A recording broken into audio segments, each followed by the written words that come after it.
Shalom. Você sabia que Jesus é judeu? Você sabia que ele guardou não apenas aspectos escritos da lei, mas também a tradição oral? Fique conosco até o final desse vídeo. Shalom, shalom, eu sou o Boas e nós vamos falar hoje a respeito deste importantíssimo assunto, a respeito de Yeshua HaMashiach, Jesus, o Messias, e é muito importante para compreendermos este tema de hoje, você ficar até o final e analisar as escrituras bíblicas que nós estaremos compartilhando com vocês aqui. O que é muito importante compreender de primeira mão era que Yeshua, como um judeu praticante, esteve vivenciando todos os aspectos da Torá e também vivenciando aspectos da tradição judaica rabínica da época, que perdura até hoje. Nós vemos no capítulo 4 do livro de Lucas, por exemplo, no verso 16, Yeshua chegando a Nazaré, na sinagoga, segundo o seu costume de todo o Shabat, segundo o seu costume de todos os sábados. Em Mateus 5,17, o tão icônico texto de que Yeshua não veio anular, não veio abolir a lei ou os profetas, mas veio cumprir, é um tema de necessidade de discussão posterior. Nós temos no capítulo 7 do livro de João, Yeshua presenciando a festa de Sukkot em Jerusalém. Yeshua sobe para Jerusalém a fim de celebrar a festa de Sukkot, porque a festa de Sukkot, dos tabernáculos, é a terceira da festa chamada das Shalosh Regalim, as 3 peregrinações. São 3 festividades que todo judeu, principalmente os homens, eram obrigados a subirem para Jerusalém, oferecerem sacrifícios no templo de Jerusalém, e lá estava Yeshua, em João capítulo de número 7, subindo a Jerusalém para a festa de Sukkot, que inclusive, no versículo 37 em diante do livro de João capítulo 7, Yeshua fala a respeito dele ser a fonte de água viva, das águas vivas, ou ser o meio pelo qual as pessoas beberiam dessa fonte, e menciona o Espírito Santo. Mas o que é importante entender aqui é que Yeshua estava no 7º dia da festa de Sukkot, que é o que nós chamamos de Hoshana Rabbah, e neste 7º dia estava sendo realizado um ato por tradição e não por mandamento.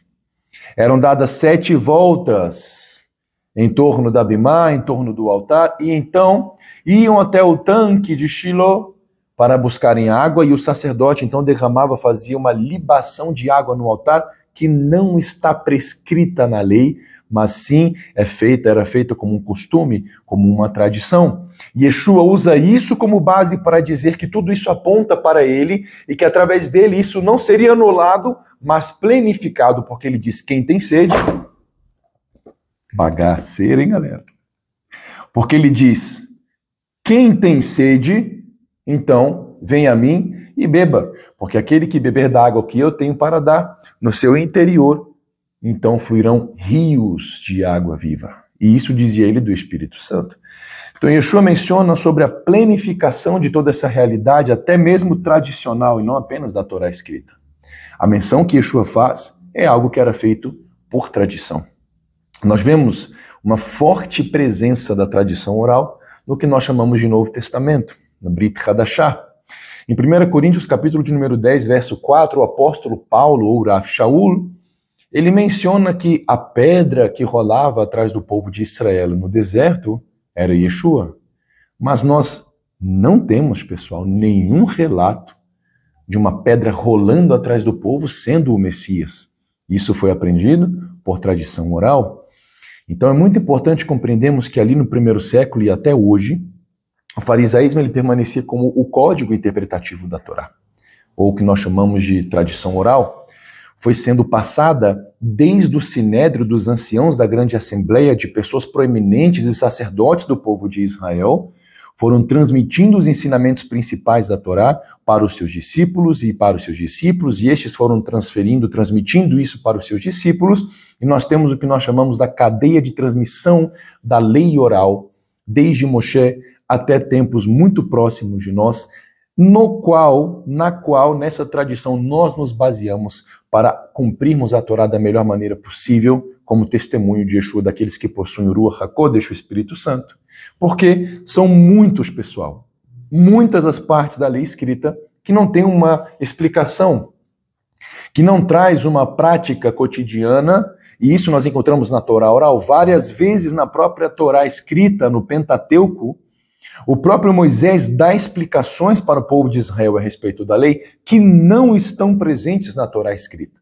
Por quê? Porque havia uma forma de ser transmitido ou de serem transmitidos os ensinamentos da lei. Moshe entrava na tenda, Kadosh Baruch Hu, o Santíssimo, bendito seja, então Deus ensinava os ensinamentos, a lei, a Torá oral para Moshe, que ensinava para Arão, que ensinava para os seus filhos, e aí entravam os anciãos, ouviam de Moshe, ouviam de Aharon, ouviam dos filhos de Aharon, e depois então todo o povo iria ouvir esses ensinamentos que já haviam sido repetidos. E essa era uma forma segura de transmitir esses ensinamentos. Então é muito importante, por exemplo, lá no texto de 2 Timóteo, capítulo de número 3, no verso 8, o apóstolo Paulo, ele cita o nome de 2 dos magos de Faraó. E agora eu pergunto para você, da onde ele tirou isso? Um discípulo de Yeshua, um judeu, iria da onde tirar os nomes dos magos egípcios Ianes e Iambres? Isso está no Targum Yonatan, é uma outra literatura da tradição judaica. Não está escrito na lei. Então Paulo tinha contato com a tradição judaica. Ainda há outra passagem da Brit Hadashah que Paulo pede para que sejam enviados a ele os rolos, os pergaminhos que ele utilizava para estudar. E não havia Novo Testamento escrito, compilado ainda nessa época. Então veja muito bem, aqui nós temos um ponto central. Porque antes de entrarmos nesse ponto central, você tem que se perguntar, será que eu sabia de tudo isso? Será que realmente é importante compreender a tradição oral? Ou é mais fácil eu tecer comentários e críticas anuladoras a respeito de algo que nós não conhecemos?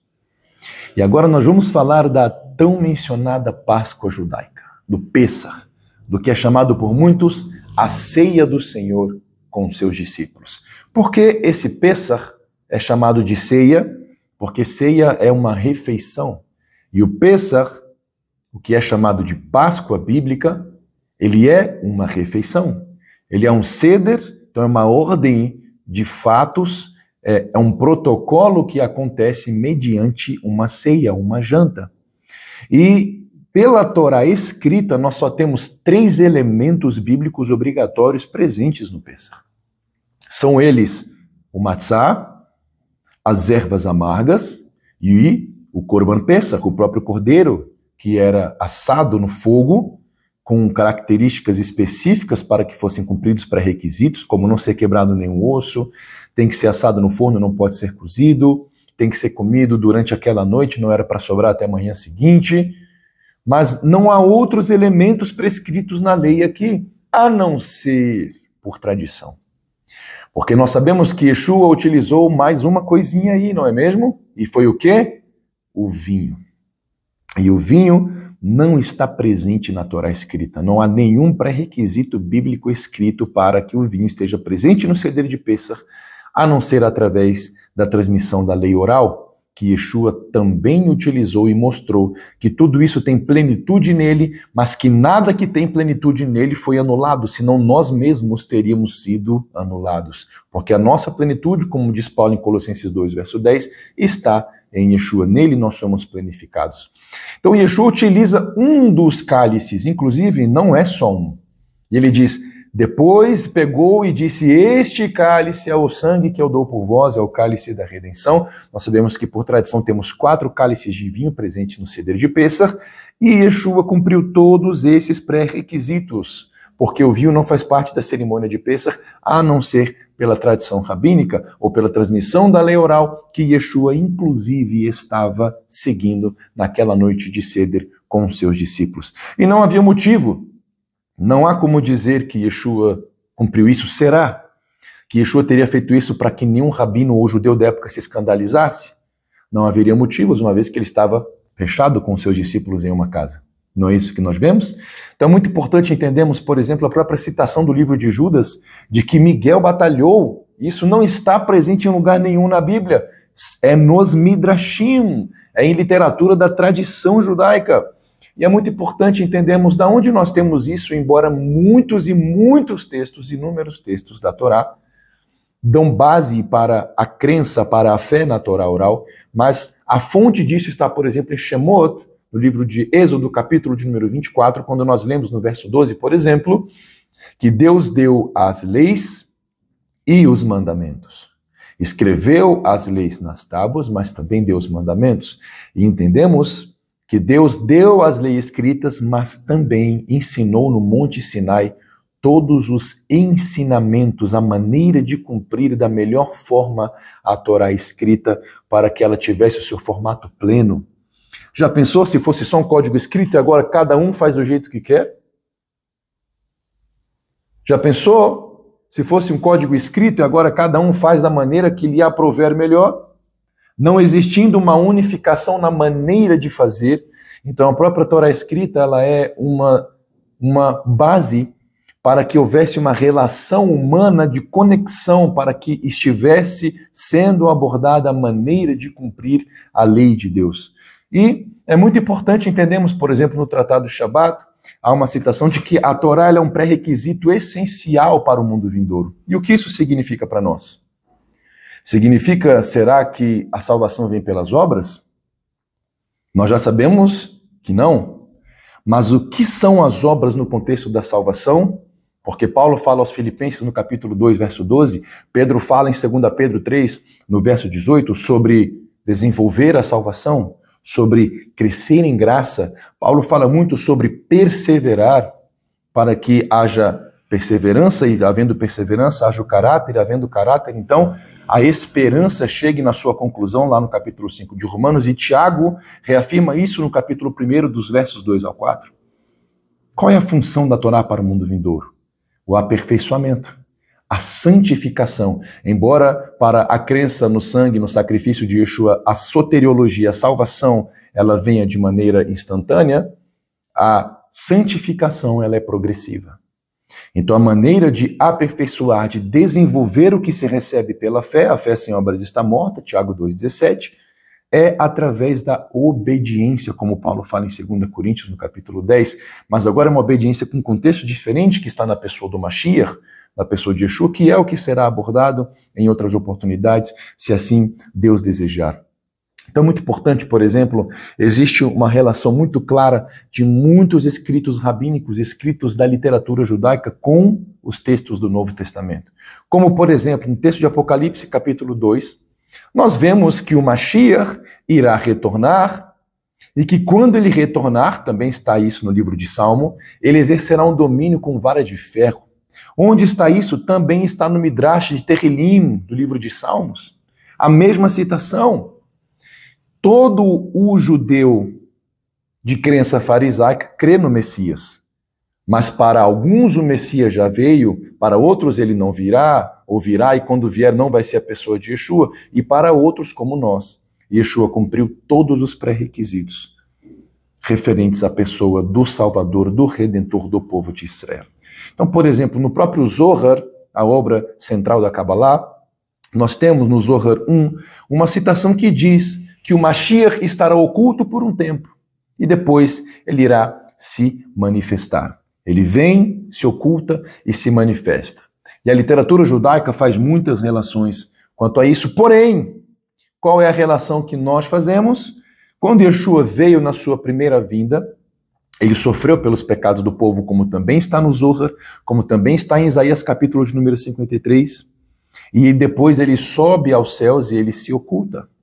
Mas é importante saber que todos os que creram em Yeshua, basicamente, acharam que ele já havia vindo como Mashiach ben David, como aquele que iria restaurar a glória de Israel, que é o que está ali nos versos 1 e 2 de Isaías 61. É um texto messiânico, e Yeshua cita esse texto lá no capítulo 4 de Lucas, assim que ele sai do deserto.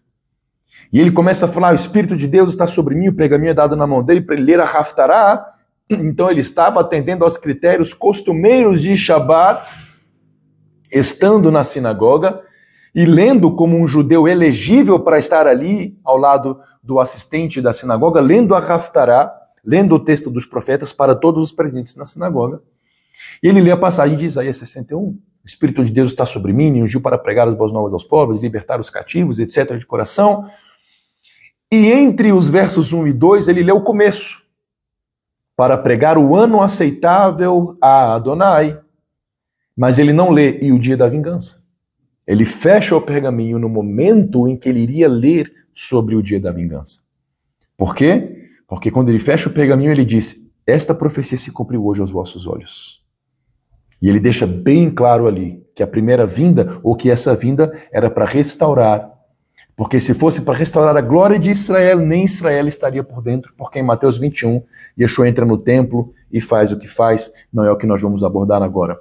Agora nós precisamos correr para o seguinte: houve uma distorção ocidental. Por exemplo, nós temos no próprio Concílio de Nicéia, no ano 325, presidido ali por Constantino, uma separação intencional do Messias das suas raízes judaicas. Nós temos o Jesus romano surgindo agora como uma tática de Constantino para sincretizar as crenças do Império Romano e unificar o Império Romano, que era algo que já não era conseguido há um bom tempo. Nós temos críticas de rabinos modernos à própria imagem pagã de Yeshua HaMashiach, apresentada pela Igreja Católica, e isso foi uma realidade infeliz.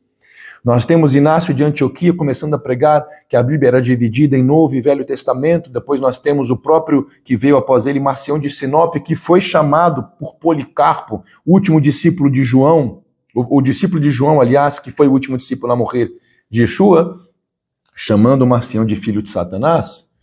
Nós temos depois Tertuliano trazendo a teologia da Trindade, como algumas outras coisas. Então, Yeshua atende aos critérios ou não? Será que Yeshua é o Messias de Israel, negando tudo aquilo que foi dado como primícia para Israel e mantendo o povo apenas por uma misericórdia sem precedentes? Você precisa se responder isso. Nós temos que checar as profecias de Miqueias capítulo 5, ele seria nascido em Belém, isso é confirmado em Mateus capítulo 2, quando Herodes vai especular a respeito do nascimento desse tão sonhado Messias, desse Yeshua, nascido em Belém. Nós temos a própria profecia de Isaías 53, que será uma discussão para outros vídeos, como toda a descrição do que Yeshua passou e vai passar. Nós temos Zacarias no capítulo 12, quando o Messias voltar, naquele período de batalha em Jerusalém, todos vão olhar para ele, a quem transpassaram, e ele foi transpassado. Nós temos vários paralelos rabínicos no Tratado Sanedrim, por exemplo, dizendo sobre o Mashiach ben Yosef e o Mashiach ben David, e quando deixou voltar, embora ele tenha sofrido pelos pecados do povo, sabemos que quando ele voltar, será com cetro de ferro, ele vai tomar vingança. Lá em Isaías 63, ele vai vir de Edom, executando vingança, vai eliminar vários ímpios na batalha do Armagedon, junto com o anticristo ali e o seu exército.